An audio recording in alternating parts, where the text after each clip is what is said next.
Somewhat disconnected? Are you having issues? By the way, Kiernan and I will tell you a story about lost keys or dropping them. We had this interesting story before the show, and we kind of laughed because it was symbolic of some things we weren't supposed to be doing in life.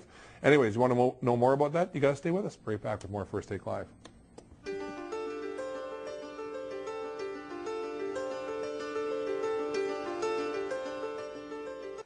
Welcome back to First Take Live. Good to have you with us tonight. And we're talking about, are you feeling somewhat disconnected? I know. Everybody here in Durham region is totally feeling connected. Oh my goodness. You can't be serious? You know it's not. Maybe you need some insights. Maybe you're wondering if something's come up and you're thinking, well, what is the meaning of this? Well, call us up. Maybe we'll give you some meaning. Or maybe you're supposed to actually listen to the second message that you ignored. Anyways, you're welcome to call our guest tonight. But if you don't want to call, I'm having a good time.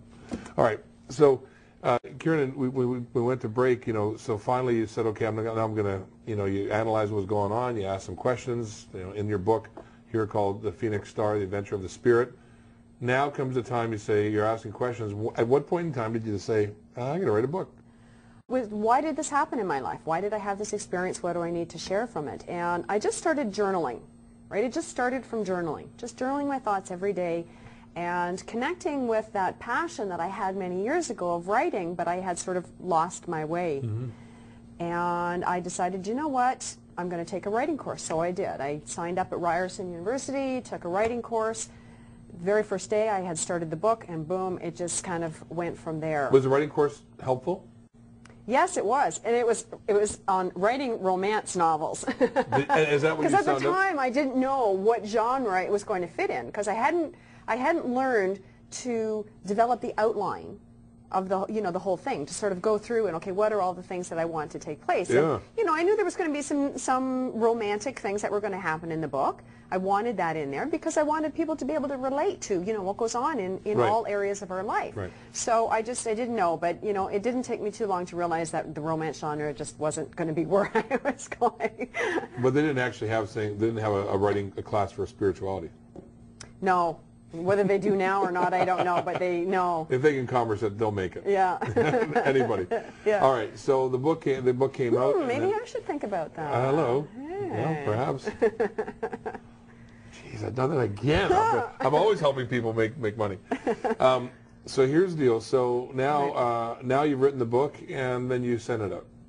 Then I sent it out, and there was always an element of fear, because a lot of it was based on my own experiences, which I had no intention of sharing. Right. So you have fictitious characters here, but it's a nonfiction story at times. That's right. Yeah. That's right. Until I received a message from a Swami to speak my truth. The truth will set me free.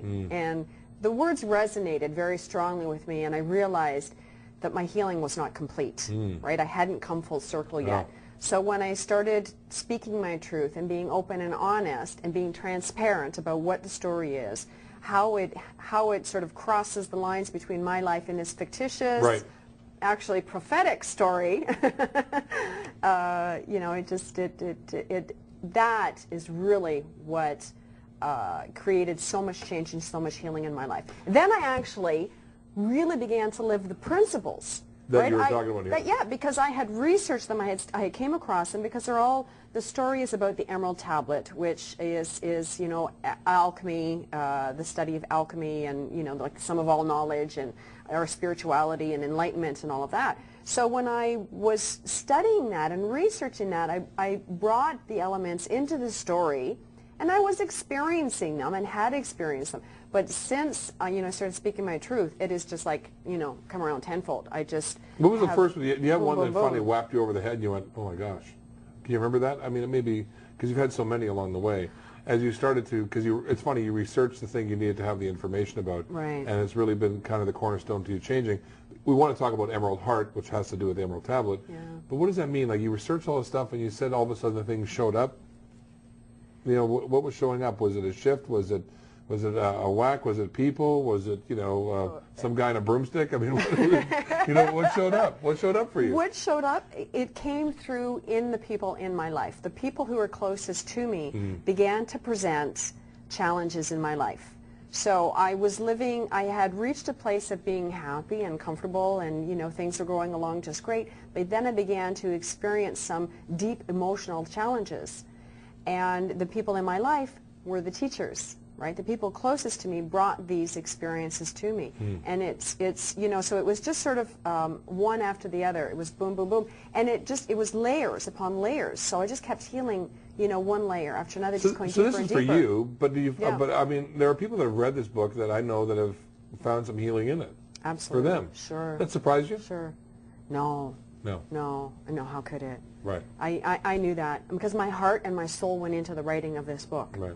And that was my intention, that I wanted that to go out and I wanted to make that connection with people. What's the most common thing people are telling you that after they've read it, that what's happened for them? Just how it has brought magic and passion in their life. They've realized that those were the missing elements in their life, and all about the healing, because we really don't begin to live and create magic in our life until we heal all the old baggage, that stuff that we've been carrying around from, you know, forever. Yes, Right forever. back to the DNA patterning. Yes. Okay. Yes. So let's move on a bit here. So now you have this thing called, we'll tell a story of the keys after the next break. Okay. We'll just keep people hanging. Do you want to tell us keys? Do you want to tell them now? Yes. Do you want to tell the story? Sure. No, you're going to tell it. Well, You have to tell it. Okay, so I'm going to tell you what happened today. So I was out with my friend David Cohen, and we're at this call to, I was out in the West End, and I had to do some business with a couple of things I was on. And we went to this one place, and and it was really not what I'm passionate about, but it was something that we went to do. And I went into this place to get I took my key, I took my car, I'm going to go, you know, get into the place, go into the meeting. I come out, I can't find my keys. Can't find my keys. And I'm like, I'm the king of finding keys because I've lost them many times. And I'm like, okay, so now I know I have a key somewhere that I keep at a secret spot, which I shan't say on TV. And I actually find a way to get to that key. And I now at least know I can get where I got to go. But my keys, the keys to get me to my house, the keys to get me into my other office, the keys to open it, it's gone. Just missing. So I'm like, oh, well, it happens. I had to get from Oakville to here. So I tell you about this, and you tell me a story. So tell your story now. Well, a couple of weeks ago, I had one particular day. I wasn't feeling great, and I was doing things that, I had to go and do grocery shopping. I had to run errands, right? And I really did not want to do it. There were just other things I wanted to do, and I really did not want to go out and run these sort of mundane errands. And I'm dropping my keys 3, 4 times in a row. Like, I just kept dropping them. Every time I picked them up, I dropped them. Like, what is going on here? Yeah. Like, come on. And then it happened again a couple of days ago. So I thought, oh, okay, what are you Where's the message? What? Yes. What is the message here? What is somebody trying to tell me? Right. And so I just kind of got quiet, and I let that deliberate in my mind. What is it? And what I started to think about was, in one of the other, my ebook that I've written, Say Yes, which I am tweaking and wanting to put in a book form as well, is I talk about the keys to living a passionate life, right? The keys to enlightenment.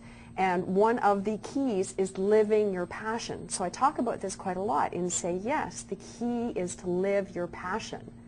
And so I had to look at, was I living my passion? Is that why I was dropping my keys? Right. I was dropping my passion in those moments. So here's the interesting thing for me. So when you said that to me about the message you got, the meeting I had before, because I do a lot of work with kids, and I was out on a meeting with Variety Village to explore whether we could take our programming to a neighborhood. That was an important meeting. I'm passionate about it because I know what I do can change and help change and shape the lives of kids that normally are ignored in society. Not like, anyways, they're not outcasts, but it's ignored.